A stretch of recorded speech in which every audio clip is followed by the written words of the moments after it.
আসসালামু আলাইকুম। সেদিন আমি বানিয়েছিলাম স্ট্রবেরি মাখা। প্রতিদিনই ইফতারির পর ইচ্ছে করে টক কিছু খেতে। তো সেইজন্য সেদিন হচ্ছে এই স্ট্রবেরিগুলো দিয়ে মাখা করেছিলাম। আর সবাই বলে যে স্ট্রবেরি নাকি অনেক বেশি মিষ্টি হয়। কিন্তু এ পর্যন্ত আমি যতবার স্ট্রবেরি খেয়েছি কোনোবারই মিষ্টি পাই নাই। প্রত্যেকবারই খুবই টক ছিল।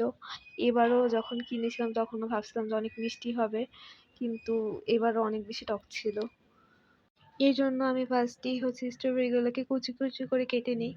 এরপর এর মধ্যে শুকনো মরিচ, তারপর চিলি ফ্লেক্স আর লবণ দিয়ে দিই। আমার ভাই হচ্ছে একদমই চিনি খেতে পছন্দ করে না কোনো মাখাতে, তাই ওর জন্য আমি আলাদা করে রেখে দিছি। এরপর আমাদের মাখাটাতে আমরা চিনি অ্যাড করছি। যদিও বা মাখা করে খেতে কিন্তু ভালোই লাগে, আর স্ট্রবেরির ফ্লেভারটা অনেক সুন্দর, কিন্তু প্রচুর টক। এমনিতে আমরা যে টক ফলগুলো খাই, জলপাই ওরকমই টক। কিন্তু টেস্টের চেয়ে এটা দেখতে বেশি সুন্দর, এতটুকুই যা। আর সেদিন বাবা হচ্ছে আমার জন্য অনেকগুলো টি-শার্ট আনছিল, বাট একই কালারের। ৩টা টি-শার্ট, ৩টাই একদম এক কালার, হোয়াইট। তো পরে আম্মু ভাবলো যে এই টি-শার্টগুলোর উপর যদি একটু হাতে কাজ করা যেত তাহলে হয়তোবা একটু ভালো লাগতো।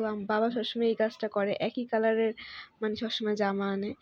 তো এই কারণে আম্মু ভাবতেছিল যে আমার এই জামাগুলোর উপর কিছু কাজ করবে। তো সাদা একটার উপর হচ্ছে একটু গুজরাটি কাজ করেছিল, আর একটু নর্মাল সেলাই করেছিল, যেগুলো খুবই সুন্দর লাগতেছিল। আর হাতে হচ্ছে কুশি কাটা করছিল। তো বাকি দুইটা তো বাকি আরো দুইটা যে জামা আছে সেটাতেও কিছু কাজ করবে, আমি যখন আম্মু কাজ করবে তখন দেখাবো।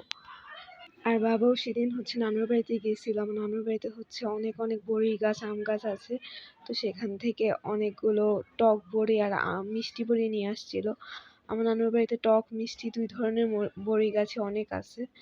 তো অনেক অনেক বড়ি নিয়ে আসে। আর হচ্ছে কিছু শাকও নিয়ে আসে, পুঁই শাক। তো এই ছিল আজকের আমার ভিডিও। আল্লাহ হাফেজ, সবাই ভালো থাকবেন।